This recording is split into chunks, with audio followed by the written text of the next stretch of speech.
Dr. Babasaheb Ambedkar Open University.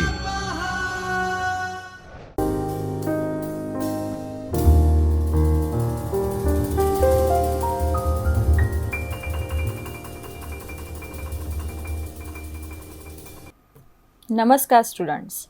I, Dr. Binny Vaghela, Assistant Professor from English Department, School of Humanities and Social Sciences, Dr. Babasaheb Ambedkar Open University, welcome you all to this video lecture series for the students of the third year Bachelor of Arts in English. In this session, I am going to discuss a personal essay written by William Hazlitt. The name of the essay is On Reading Old Books. This is unit number 14 from paper number 8.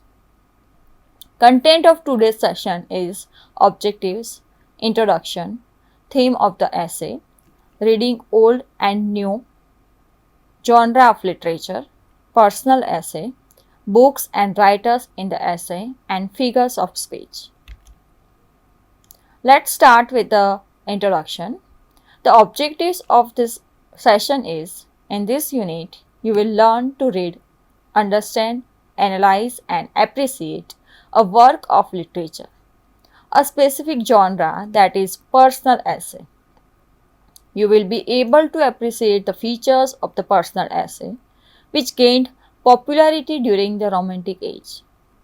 On completing this unit, you should be able to read literary essays, which distinguish the chief characteristics of each form, and understand the use of allusions and references by a writer. Before we move into the detail about this essay, let's discuss what is personal essay.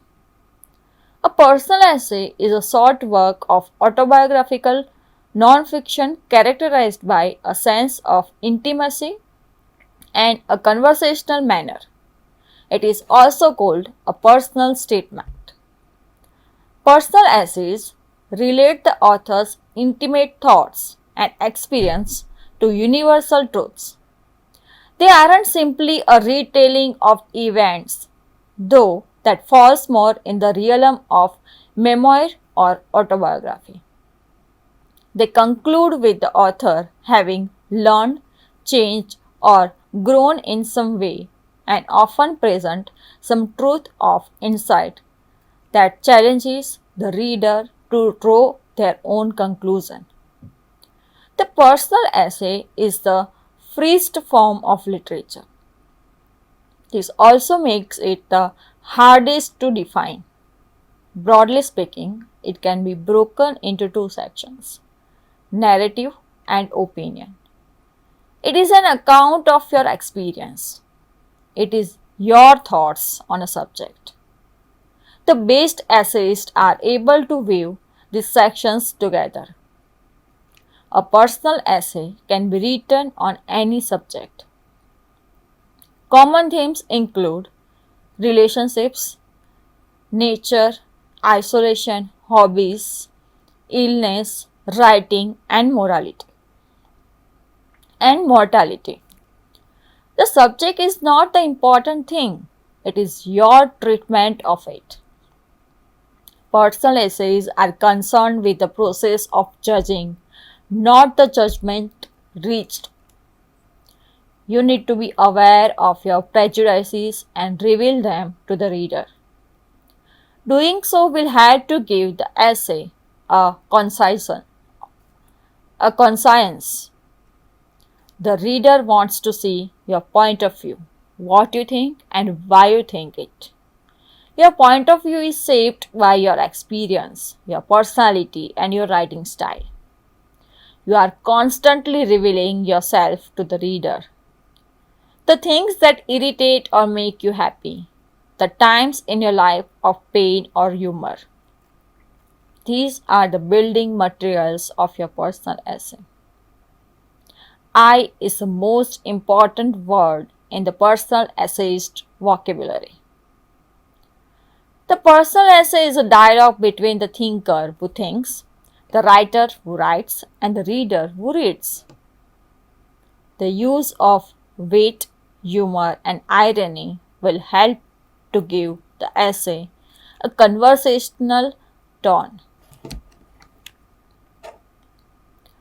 The Romantic age witnessed the use of subjectivity in creative writing, which was in stark contrast to the Neoclassical age, which was an age of objective writing. While poets like Wordsworth and Coleridge or Keats and Shelley wrote the subjective poetry, essayists like Charles Lamb and William Hazlitt were exponents of the personal essay in the same age. A personal essay has been defined as a short work of autobiographical non-fiction, characterized by a sense of intimacy and a conversational manner. William Hazlitt has many writings to his credit, including treatises on moral philosophy and politics, collection of his critical lectures, etc., influenced by the events of the French Revolution. His outlook is essentially critical. His mind is deeply impregnated with romanticism, and this is further intensified by a vivid faculty of imagination. His most important collections of essays are The Round Table, Table Talk, etc. No one is probably more alive than Hazlitt to the joys of independence and of art. The essay on reading old books was first published in the New Monthly magazine and is also found in lectures on the English comic writers as well as in the Plain Speaker. The essay is a confession of his reading habits, and the essayist helps us wander with him through the various stages of his life. We peep into his likes and dislikes, almost as if he were talking to us. This is a characteristic feature of the personal essay as a literary form. As Lamb did in many of his essays, we find Hazlitt too revealing himself in the essay. The writer's own character is always there, flaunted before the reader, but it is carefully prepared and controlled before it is exhibited. Of Hazlitt's rambling style, a critic wrote, "The dew from 1,000 pastures was gathered into the softness." Now let's discuss the theme of the essay. Hazlitt describes in detail his love for reading, especially old books. He says that the fact that no new book can ever take the place of his old favorites. He believes in reading only those books that were published some time back and does not believe in the importance of their newest glues. To him, books are also read for the memory associated with them. That is, when he reads an old book, he is transported to that period of life when he first read it. To him, they then become links in the chain of our conscious being. The essayist provides a long list of writers and their works and delineates in detail their specific features, which made them special when he first read them and continue to have a sway over him after many years. In contrast, he argues the contemporary books are mere words and fail to have any power over him. He fails to revive the kind of interest that he felt earlier. He looks back with gratitude and triumph at all books that he could read and concludes the essay with a list of works that he would love to read for various reasons. A critic and acquaintance of Wordsworth and Coleridge, Hazlitt was witnessing the poetic sea change of the Romantic period firsthand. He was immersed in the contemporary literature scene that must have been amongst the most thriving, exhilarating, and inspiring in the history of English literature. And yet, even Hazlitt found himself abandoning the literary rumpus of his day for the quiet meditation of an old book. Like Goldsmith, Lamb, and Stevenson, Hazlitt loved to live on the memories of his youth, intentionally and continuously. His pleasure in writing of favorite authors is in great part of the pleasure of remembering what he was when he first read them. The happiness of his early life seems to be also the happiness of his later life. Now let's discuss Reading Old and New by Hazlitt. In the course of the essay, Hazlitt contrasts old and new books. In the process, he lists the features that make reading old books, such an enjoyable experience. The essay proves the wide reading of the essayist as he rambles through books and writers with consummate ease. To him, a book being old is not a flaw as many modern readers would like to opine. Old books bind the different scattered divisions of one's personality. He has more confidence in the dead than in the living.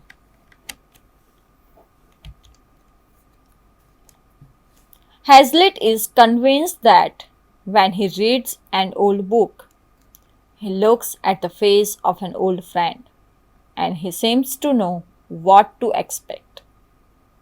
He considers them landmarks and guides in the journey of life. Even on looking at an old book, he gets the delightful feeling of 20 years being struck of his life and he is a child once again. The familiarity of old books extends to another level, namely, the history said by the book and the reader. In contrasting the old and new books, he says, the sharp, luscious flavor, the fine aroma is fled, and nothing but the stalk, the bran, and husk of literature is left. With old books, you get the additional advantage that, like an old and trusted friend, you can always learn something new. And you can take your time too, without having to worry about rushing to the end. You can linger or skip or scheme, or you have been there already. Now let's discuss genre of literature. Personal essay. This essay is a perfect example of genre known as the personal essay. The personal essay examines a subject outside of the self, but through the lens of self. Hazlitt meanders through his readings of both past and present, and thus allows the reader to have a peek into his likes and dislikes. We can also see here the personal element, that is, self-revelation, individual tastes and experiences, confidential manner, humor, graceful style, rambling structure, unconventionally or novelty of theme.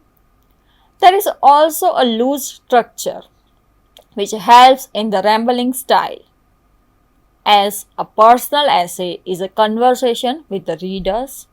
The essayist speaks to us almost directly. Now here Does he write to impress or write from a pedestal? He admits to his weakness in no uncertain terms when he writes, I am deficient in the faculty of imagination. Though his writing does not stand testimony to this, the personal essay is an informal mixture of storytelling, facts, wisdom, and personality. As we read this essay, we are struck by this ability of the essayist to combine easily obvious facts with a bit of storytelling. A personal essay is a glimpse of the writer's life. The writer describes the personal experience using the scene building technique, weaves a theme throughout the narrative, and makes an important point. There must be a lesson or meaning, which here is the importance of reading old books. As was said of Lamb, so can we say of Hazlitt, the writer's own character is always there, flaunted before the reader, but it is carefully prepared and controlled before it is exhibited. A personal essay can wander through its subject, circle around it, get the long view and the short, always providing experience, knowledge, book learning, and personal history. This essay provides the reader with a wide range of books that one can read and also the features of each kind as well as how the essayist benefited from it. The personal essay tries to say what is evident and to come to a conclusion that the reader may agree or disagree. Many readers of future generations may totally disagree with Hazlitt's choice of books, but that does not deter the essayist from expressing his point of view. Now let's discuss books and writers in the essay. As the essayist writes of his love for old books, the essay is filled with names of authors and their books. It would be impossible to make an exhaustive list of them, yet a quick glance at some of them would contribute greatly to our appreciation of Hazlitt, who probably neither during his lifetime or even later received the acclaim he deserved. The essayist moves easily from the well-known authors, books, and characters to the almost unheard of. Hazlitt read almost all genre of literature becomes obvious as we read the essay. To him, these old books are indeed the wardrobe of a moral imagination. The characters and the characteristics of the three novels mentioned above are described vividly. As he writes, open them anywhere and there I find the same delightful, busy, bustling scene as ever, and feel myself the same as when I was first introduced into the midst of it. It is important to note that the French Revolution did have a great impact on writers of the Romantic age, and Hazlitt was no exception to this. Hobbes and Locke were among his favorite authors, and so was Dickens. Burke finds more description, but Burke's style was forked and playful as the lightning, crested like the serpent. He delivered plain things on plain ground, but when he rose, there was no end of his fight. There was no end of his flights. Hazlitt ends the essay listing writers that he has not read but has always wanted to read. to a student of literature, this essay can well serve as a catalogue for each to decide on their reading list. Now let's discuss figures of speech.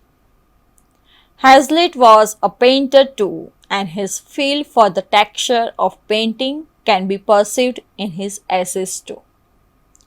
This is seen also in the metaphors and similes with which the essay is luxuriously sprinkled. To him, the old writers and the pure and silent air of immortality, while the new ones are merely the dust and smoke and noise. His love for books is an appetite. Continuing the metaphor, he writes of his palate being nauseated with the most insipid or vilest trash, as newfangled books are mere made dishes. Old books have a number of attributes, metaphors appended to them, landmarks and guides in our journey through life, wardrobe of a moral imagination, pegs and loops on which we can hang up, relics of our best affections, tokens and records of our happy hours, tokens and records of our happiest hours. The list above shows that the essayist combines adjectives and metaphors with a natural ease, as was the case with most romantic writers.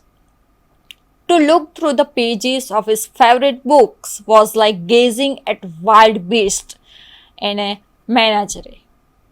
And in recalling the pleasure that he felt in the past on reading those books of yore, he writes that they are like heavenly tints of fancy reflected in the bubbles that float upon the spring tide of human life.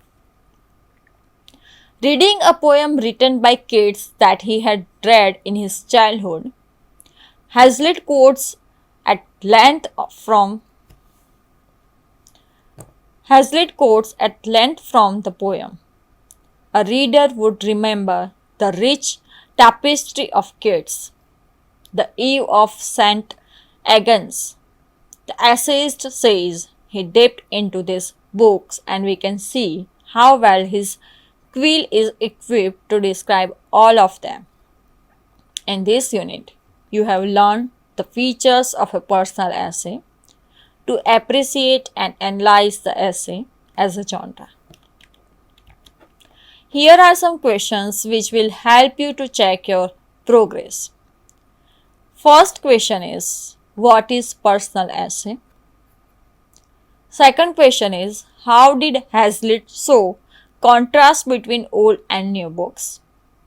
And the third question is, describe the theme of the essay in detail. Here are some names of the books for further reading. First book is History of Literature by Albert. Second is Forms of Literature by B. Prasad. And third is Literary Terms by Brahms. So students, thank you for watching this video. Goodbye, namaskar. We'll meet you soon in the next video. Thank you. स्वाध्यायः परः